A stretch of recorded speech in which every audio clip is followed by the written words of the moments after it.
2 rows containerized bitumen drum decanter.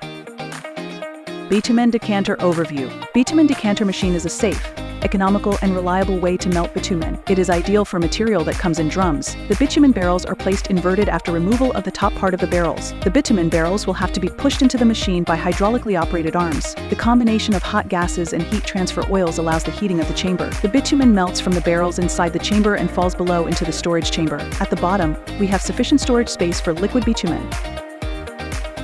Components of bitumen drum decanter. Main components of bitumen drum decanter include 3-pass thermic heater, heating chamber.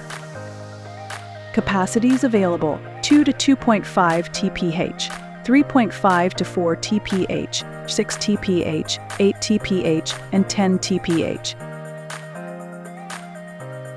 See attached photos of 2 rows of bitumen decanter exported.